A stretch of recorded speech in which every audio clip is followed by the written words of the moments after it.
जजेस की जानिब से सुप्रीम जुडिशल काउंसिल को भेजे जाने वाले ख़त के मामले ने चंद रोज़ से मुल्क में नया हैजान पैदा कर रखा है। इस मामले पर चीफ जस्टिस पाकिस्तान काजी फायज़ ईसा और वज़ीर आज़म शहबाज शरीफ के दरमियान मुलाकात भी हुई है, जिसके बाद ख़त लिखने वाले जजेस को चीफ जस्टिस ने अपने पास मदऊ किया और जजेस को सुना और वज़ीर आज़म से होने वाली मुलाकात को उनके आगे रखा।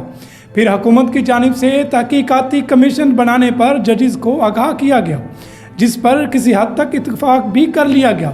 लेकिन पाकिस्तान तहरीक इंसाफ ने हुकूमती कमीशन को रद्द करते हुए मुतालबा किया कि इस मामले पर जुडिशल कमीशन बनाया जाना चाहिए ताकि मामलात की शफाफियत को अवाम के सामने लाया जा सके। ये भी कहा कि जजेस ने ख़त में एग्जेक्टिव का जिक्र भी किया है, तो फिर ये कैसे मुमकिन है कि जिन पर इल्ज़ाम हो तहकीकाती कमीशन भी वो बनाए। इससे हक़ाइक़ सामने हरगिज़ नहीं आ सकेंगे बल्कि मामलात उलझे ही रहेंगे। पीटीआई रहनुमाओं की जानिब से आज होने वाली प्रेस कॉन्फ्रेंस में गहरे खदशात का इजहार किया गया है। पाकिस्तान तहरीक इंसाफ ने चीफ जस्टिस पाकिस्तान काजी फायज़ ईसा और chief justice Islamabad high court justice आमर फ़ारूक से इस्तीफ़े का मुतालबा किया है और कहा कि जजेस के ख़त ने साबित कर दिया है कि निज़ाम में इंसाफ मफलूज हो चुका है। ये भी कहा कि मखसूस नशिस्तें और बल्ले का निशान भी पीटीआई से काजी फायज़ ने ही छीना, जो कि हमारी जमात के साथ बिल्कुल नाइंसाफ़ी थी।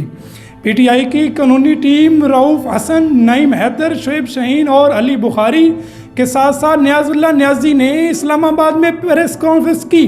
इस दौरान रऊफ़ हसन ने गुफ्तगू करते हुए कहा कि 6 जजेस का ख़त इंतहाई अहमियत का हामिल है। ख़त में सुप्रीम जुडिशल काउंसिल को मुखातिब किया गया है। 2 दिन से इस्लामाबाद हाई कोर्ट को ख़त लिखा हुआ है, मगर chief justice Islamabad high court ने कोई एक्शन नहीं लिया, क्योंकि chief justice Islamabad high court सबसे बड़ा टाउट है।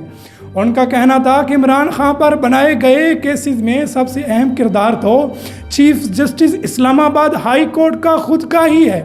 उन्होंने मज़ीद कहा कि लोगों के बेडरूम्स में कैमरे लगाए गए, ये इंसाफ वालों का और कानून का कत्ल है। फुल कोर्ट बुलाकर तमाशा किया गया है। क्या ये एक नामजद मुल्ज़म का हक़ है कि वो खुद अपने मुकदमे में जज बने? क्या वज़ीर आज़म खुद तय करेगा कि वह मुजरिम है कि नहीं? हम ये मजाक हरगिज़ नहीं होने देंगे। उनके अलावा 100 और भी जजेस हैं। हम चाहते हैं कि वो भी अपनी आपबीती बयान करें।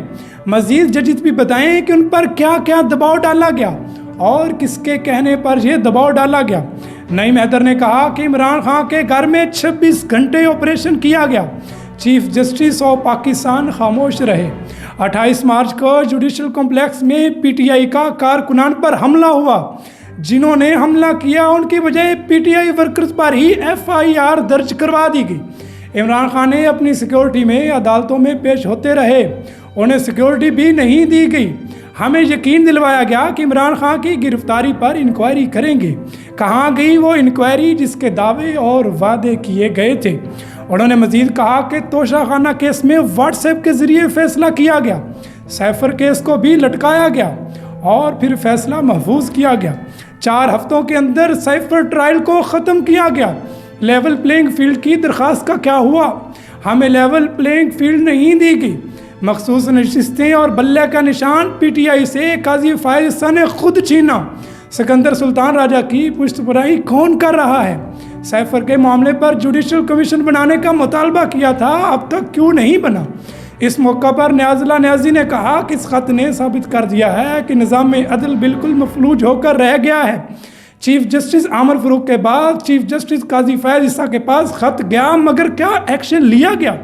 आईने पाकिस्तान इस वक्त मफलूज हो चुका है। ये पूरी कौम का सवाल है। कई अरसे से मुल्क में जंगल का कानून नाफिज है। हम chief justice Islamabad high court और चीफ जस्टिस पाकिस्तान से फिलफौर इस्तीफ़े का मुतालबा करते हैं। उन्होंने कहा, क्या यूँ किसी रिटायर्ड जज को इंक्वायरी के लिए बुलाया जाता है? ख़त के बाद ना आमर फ़ारूक चीफ जस्टिस रह सकते हैं, ना काजी फायज़ ईसा। आपने हमारे हाथ पांव बांध कर हमें इलेक्शन में धकेला, इसके बावजूद भी हम जीत गए, लेकिन हमारा मैंडेट हमें नहीं दिया गया। نیاز اللہ نیازی نے کہا کہ چیف جسٹس نے کل فل کورٹ اجلاس کے بعد ثابت کیا کہ خط کے پیچھے کیا محرکات ہیں۔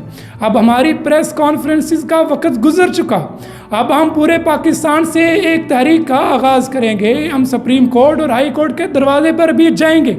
خان صاحب نے بھی کہا ہے کہ پورے ملک میں احتجاج کیا جائے، جبکہ اسد قیصر نے اس حوالے سے ایک ٹی وی شو میں بات کرتے ہوئے کہا کہ ججز کے معاملے پر جسٹس قاضی فائز عیسیٰ سے ہمیں بڑی توقعات تھی، لیکن وہ سب دھری کی دھری رہ گئی۔ اگر انہوں نے اس موقع پر کمزوری دکھائی تو تاریخ ان کو کبھی معاف نہیں کرے گی۔ نگران حکومت میں عدالتی معاملات میں مداخلت کی گئی، مجھے قاضی فائز عیسیٰ سے بہت زیادہ مایوسی ہوئی ہے، ان کو کم از کم اپنے لوگوں کے لیے تو کھڑا ہونا چاہیے تھا۔ اب تک کے لیے اتنا ہی، زندگی نے وفا کی تو ملیں گے نئی پیش رفت کے ساتھ۔ اپنے میزبان کو اجازت دیجیے، اللہ حافظ۔